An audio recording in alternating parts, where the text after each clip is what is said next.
Salut, on se retrouve aujourd'hui pour un nouveau tuto sur 3D Builder. Toujours pour te montrer que pour des choses ultra simples, il peut être ultra efficace et ultra rapide. Ça fait beaucoup d'ultra, mais c'est la vérité. Alors, en fait, je te fais ce petit tuto parce que j'ai vu une personne qui demandait en fait comment créer un pin à partir d'une image. Donc, il y a plusieurs choses qu'on peut faire avec ça. Soit le transformer en SVG et l'utiliser sur Fusion 360 ou sur Tinkercad. Mais le plus simple, ça reste quand même d'utiliser 3D Builder. Je vais te montrer ça tout de suite. Donc, on va créer une nouvelle scène. On va donc importer l'image dedans. Et tu peux voir que c'est déjà quasiment fini puisqu'on a déjà notre détourage qui est fait. Alors je vais te montrer quand même deux trois petites choses. Donc on peut activer ou désactiver les textures.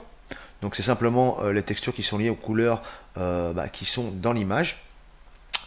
On peut ensuite inverser la sélection. Donc si je l'inverse la sélection, en fait ça va me faire un tampon carré avec mon logo qui est enfoncé en fait dans ce petit carré. Voilà, moi ce qui m'intéresse c'est d'avoir le logo.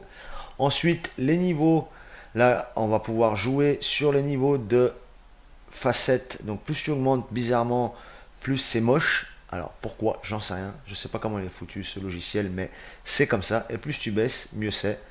Donc généralement tu vas pas te tromper puisque lui il va te mettre une valeur par défaut qui est très souvent la bonne. Donc j'étais à 128, donc je vais rester à 128.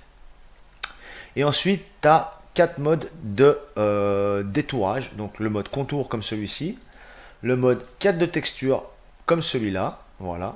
Donc tu vois, ça fait vraiment, ça joue vraiment sur la texture. Donc après, ça peut être pratique pour certains, pour donner un certain style à certains STL, voilà. Ensuite, tu as le mode bordure. Donc le mode bordure, c'est encore accentué, ça fait style vraiment diagramme, comme tu peux le voir là. Et pour finir, tu as le mode tampon, qui, comme son nom l'indique, c'est un tampon, voilà, tout simplement. Donc moi, je vais utiliser le mode contour. Je vais importer l'image, voilà. Alors, une chose très intéressante sur 3D Builder, c'est que par rapport aux autres logiciels, généralement, ils vont reconnaître cette pièce comme une pièce unique. Or, sur 3D Builder, lui, une fois qu'il va avoir fait ce petit détourage, il va pouvoir reconnaître chaque pièce indépendamment les unes des autres. Alors, pour faire ça, c'est très simple. Tu vas venir sélectionner ta pièce. Donc soit en cliquant dessus comme ça, soit en cliquant ici, soit en sélectionnant tout. Et ensuite tu vas faire dissocier. Là tu vas pouvoir te rendre compte qu'il m'a séparé chaque élément de mon STL. Sauf, hop, exception, c'est-à-dire la partie centrale. Pourquoi ça? Parce que quand le logo a été créé, le X qui est au centre et les espèces de lune là, elles ont été accrochées à ce cercle là. Donc si je voudrais les dissocier, il faudrait que je puisse couper là, là, et là, c'est faisable, mais c'est pas le but du tuto d'aujourd'hui. C'était surtout pour te montrer qu'on peut vraiment dissocier. Donc cette personne, elle voulait un pins avec le centre plus haut que le reste. Donc on va venir sélectionner ici la pièce. Alors chose très importante avec 3D Builder, il faut toujours faire attention parce que quand tu sélectionnes un truc, comment dire, souvent tout est sélectionné en fait. Voilà. Donc il faut bien faire attention de cliquer plusieurs fois. Voilà, 2-3 fois pour recliquer, pour avoir vraiment la pièce qui t'intéresse. Donc cette pièce centrale, on va lui donner une échelle en Z. Là, on a 18-29, on va lui donner par exemple 23. Accepter, pour vraiment avoir une bonne hauteur. Et ensuite, on va venir sélectionner tout, puis grouper. Là, c'est vraiment pour travailler grouper. C'est vraiment pas pour exporter en STL, puisque si tu exportes en STL tel quel, tu vas avoir un problème. Le problème, c'est que sur le plateau de ton slicer, chaque pièce va être reconnue indépendamment. Et donc, si tu dois bouger ta pièce ou quoi, ça va être un vrai merdier. Pour ce faire, il y a une solution très simple. Tu vas aller dans Modifier, puis Fusionner. Là, ta pièce va vraiment faire partie d'un ensemble. Donc là, c'est un STL. C'est tout ça, c'est ton STL. Donc là, tu es tranquille pour travailler. Alors là, il est un peu gros, comme tu peux le remarquer. On va le redimensionner. Donc on va venir fermer le cadenas, on va lui donner une cote en X de 4 par exemple, accepter. Il est tout petit maintenant, voilà, il est même sous le plateau. Donc ce qu'on va faire, on va le remonter, hop, et on va venir descendre doucement et ça va aimanter sur le dessus du plateau, boum, voilà. Alors, pour faire un pins, tu pourras remarquer que c'est assez pénible, puisqu'il y a des choses quand même qui sont relativement petites, comme l'apostrophe, les couteaux, et ainsi de suite. Donc si c'est vraiment trop petit, il va falloir passer sur de la résine, mais on va essayer de faire une petite bidouille quand même pour pouvoir l'imprimer en STL. Donc il faudra quand même l'imprimer lentement, puisque les parties sont relativement fines. Donc sur un pins, il y a quand même un fond, donc on va rajouter un fond, et on va faire ça très simplement. Donc on va revérifier les cotes sur le mode échelle, donc 4 par 3,98. On va venir dans insérer, on va aller prendre un cylindre, voilà. On va lui donner une cote hop, de X, donc 4, accepté. De Y, comme on a vu tout à l'heure, de 3,98, accepté. Voilà, impeccable. Donc on vérifie bien toujours que c'est vraiment que cette pièce qui est sélectionnée. Et on va venir la réduire en hauteur. Hop, voilà, hop. Hop. Et si on ne veut pas se prendre la tête, ce qu'on va faire, on va sélectionner cette pièce bleue. Donc là, elle est déjà sélectionnée, pas de problème. On va venir sur le premier bouton là de déplacement. En X, en 0, en Y, en 0, on est bon. On va aller sélectionner la blanche. Donc tu vois, si je ne fais pas attention, la bleue est sélectionnée aussi, donc ça ira pas. Donc je vais faire 2-3 clics dessus sur la blanche. Voilà. Et on va la basculer en X à 0 et à Y à 0.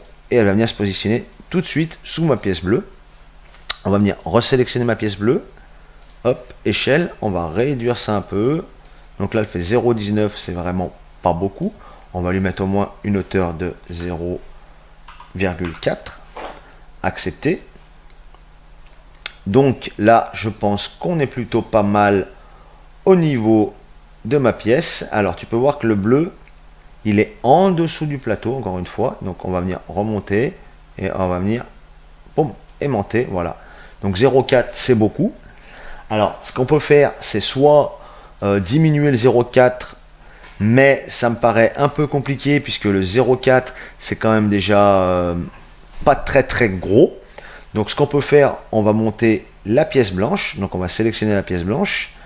On va venir changer l'échelle. Donc ce qui nous intéresse, nous, on ouvre le cadenas. Ce qui nous intéresse, c'est la hauteur, pas la largeur, pas la profondeur, mais la hauteur de la pièce. Donc on va venir la monter légèrement jusqu'à ce que le texte et les petits couteaux sortent. Voilà. Et je pense qu'on est pas mal. Ensuite, on va venir sélectionner les deux modèles. Donc un seul clic, ça sélectionne tout de suite. Et on va venir faire grouper, puis modifier et fusionner. Voilà. Donc maintenant, on va passer dans le slicer pour voir ce que ça donne. Si jamais ça pose problème, on va le voir tout de suite dans le slicer. Tu vois, par exemple, comme ici, on peut se rendre compte que le bleu sort un peu de la texture du blanc. Donc on augmentera simplement un peu le diamètre du bleu pour englober tout le blanc. Voilà. Donc c'est parti, on va regarder ça. On va aller tout de suite dans le slicer. Pour ce faire, on va faire enregistrer sous.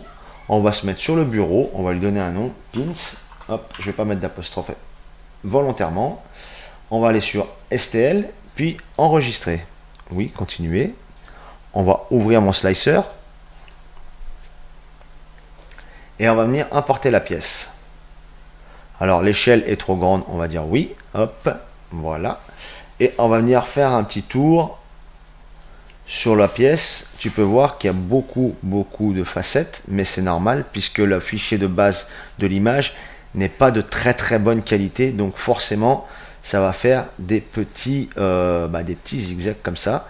Donc est-ce qu'on va se prendre la tête à faire le contour là? Je dirais que non, puisque là c'est déjà la même punition. Ce qu'on pourrait faire, c'est recréer deux cercles pour le pourtour ici et pour l'intérieur, mais là c'était surtout pour te faire une démonstration. Donc tu peux voir que mon fichier est validé, qu'il n'y a pas d'erreur. Donc maintenant, si je le slice, hop, on va voir ça en aperçu en layer. Donc ma pièce est bien slicée, il n'y a pas de problème et tout a l'air de pouvoir s'imprimer correctement, hormis, si tu peux remarquer, là, alors attends, je vais essayer de te montrer. Là, tu vois, le bord du couteau là est bien complet. Et le bord du couteau ici, il a totalement disparu. Ça veut dire qu'il faudra retravailler un peu le design ou avoir une photo de meilleure qualité pour qu'on puisse imprimer ça tranquillement. Donc après c'est à toi de voir, hein, mais si jamais tu as une photo de bonne qualité, c'est quand même beaucoup mieux. Et si jamais tu as une option aussi dans ton slicer qui te permet d'imprimer les parois fines, je te conseille vraiment de l'activer pour ce genre de morceau là, ce genre de pièces. et d'imprimer relativement lentement, pardon, aux alentours de 35-40 mm secondes. Voilà. Bon, là on peut se rendre compte que la pièce est un peu grosse, on s'en fout. On peut tout à fait la redimensionner à la taille qu'on veut. Si je fais échelle, que je sélectionne la pièce et que je lui donne une taille de 4 cm en X, je valide, voilà, hop, hop, hop, hop, hop, bip. Tu peux te rendre compte qu'elle est là, sauf que ce qui va se poser comme problème, pardon, c'est que, comme je te le disais tout à l'heure, ça risque d'être un peu petit pour imprimer ça avec du FDM, surtout avec la qualité d'image de base.